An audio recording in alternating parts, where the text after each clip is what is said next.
scène qui paraît peu probable. J'arrive sur un espace de parking pour me garer. Et en fait, au moment où je fais le contour, il y a une voiture qui arrive là-bas à l'autre bout. Et il y a une petite fille qui est en train de courir. Elle est sur le trottoir, mais elle est en train de courir. Et en fait, derrière elle, il y a toute une famille derrière elle. Et en fait, c'est étonnant parce que personne ne s'inquiète de cette petite fille qui est en train de courir sur un bout de trottoir. Et il peut même juste avoir, vous savez, quand la cheville qui s'en va et puis elle bascule sur la route, ou il peut avoir n'importe quoi en fait. La petite fille est devant, elle est quand même à une bonne distance et elle est en train de courir, elle est en train de marcher toute seule, toute seule. Et puis les autres sont, la famille est derrière. Et il y a une voiture qui arrive, il y a une voiture qui approche. À ce moment-là, moi j'étais en train de garer la voiture et la famille voyait, la famille voit. Et pourtant, si à la fin ils ont réagi, lorsque je pense que la petite fille a freiné lorsqu'elle a vu le passage piéton, elle a freiné, mais elle aurait pu éventuellement ne pas s'arrêter et elle aurait pu foncer voilà. Et puis on se retrouve avec une enfant voilà, sous la voiture qui fonçait. Et puis c'est, il y a les parents qui étaient juste, qui étaient là, qui étaient présents, qui étaient présents. Il y avait les parents qui étaient et tout.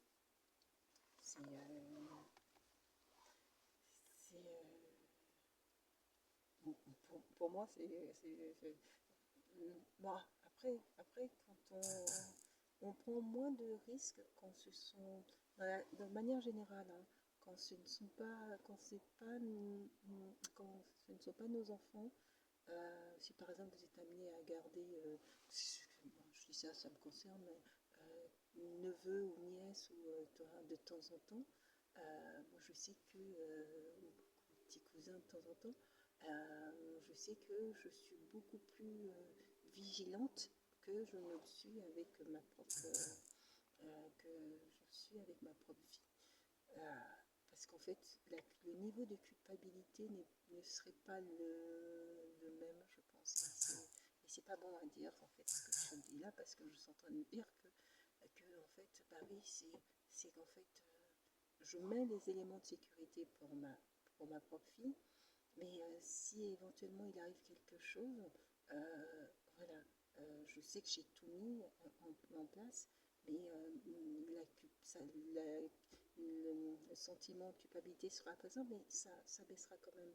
Mais en fait, si c'est l'enfant d'une tierce personne, même si j'ai mis tous les éléments de sécurité, s'il arrive quelque chose, j'aurais un sentiment qui aurait du mal à partir. J'aurais une culpabilité qui aurait du mal. J'avais gardé un petit cousin qui était agité comme tout, comme pas possible. Et on avait été dans un parc. Il est grand maintenant. On avait été dans un parc au moment où il était tout petit, et à ce moment-là, et il s'est mis à courir. On est dans un parc, hein, donc j'étais pas tout le temps à côté. Il s'est mis à courir, sauf qu'en fait, il y avait les tables, vous savez, les tables en pierre de ping-pong. Tables en pierre de ping-pong. Et, en fait, le gamin s'est mis à courir. Je ne sais plus où il voulait aller à ce moment-là. Mais en fait, moi, j'ai juste vu la table en pierre de ping-pong je ne sais même plus s'il s'était pris ou pas. Non, je crois que j'ai couru au même moment et que je l'ai attrapé avant il se heurte sur la table. Mais en fait, la peur que j'ai eue pour lui était, était multipliée par... parce qu'en fait, vous avez un parent qui vous confie, ne sur quelques heures, hein, qui vous confie, mais qui vous confie son enfant. Donc, s'il arrive quoi que ce soit pendant ce temps où l'enfant vous est confié, pour moi, c'est quelque chose qui serait très, très, très, très, très difficile à vivre, en fait. Qui serait très, très difficile à vivre. Donc, Donc voilà, sur ça, je ne prends pas de risque. Je ne prends pas de risque du tout. J'ai appelé sa maman dans les heures qui ont suivi pour qu'elle vienne me chercher. S'il fait ça à sa maman et qu'il lui arrive quelque chose, sa maman arrivera à gérer ça et tout. S'il fait ça à sa tata et qu'il ne s'en remet pas, bah, en fait, pour moi, ça sera, pour moi, ça serait destructeur. Donc, je préfère appeler sa maman, je préfère largement le voir avec sa maman qu'il lui arrive un malheur avec moi. Euh, donc, euh, donc voilà.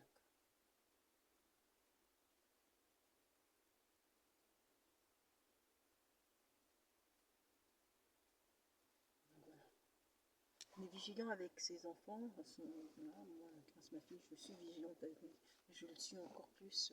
euh, je suis encore plus quand il s'agit des enfants des autres. Je, j'ai envie de dire, chaque parent porte la responsabilité de son enfant. Lorsque, s'il arrive quelque chose, le parent arrivera à faire un deuil. Il est plus difficile à une tierce personne de faire le deuil de quelque chose euh, dont éventuellement il ou elle est responsable, même de près ou de loin. Il est plus difficile d'arriver à passer à autre chose, quoi, en fait. Donc c'est pour ça que je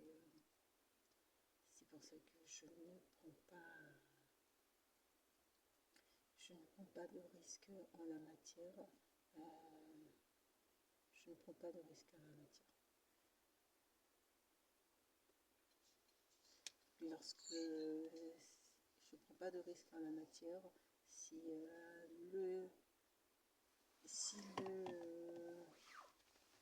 si le gamin est trop agité, trop heureux, voilà. Et en plus, j'ai envie de dire aux parents, réfléchissez avant de.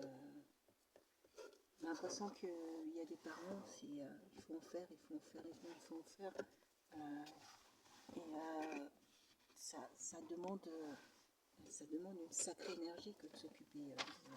Ça demande une sacrée énergie que d'être un très bon parent. Hein. Et, un très bon parent, c'est pas. N'en faites honnêtement, hein, ça va peut-être interpeller ou choquer ce que je veux dire, mais n'en faites pas. Hein. Si c'est pour ne pas pouvoir s'en occuper, et bien, généralement ce qui se passe, c'est que la maman arrête de travailler pour s'en occuper. La maman arrête de travailler pour s'occuper de ses enfants. Euh, voilà. Mais c'est des choix de vie des personnes. Hein. Il faut savoir l'assurer. J'ai été particulièrement fatiguée. Je sais très bien quel est l'impact physiologique que ça produit sur moi. Il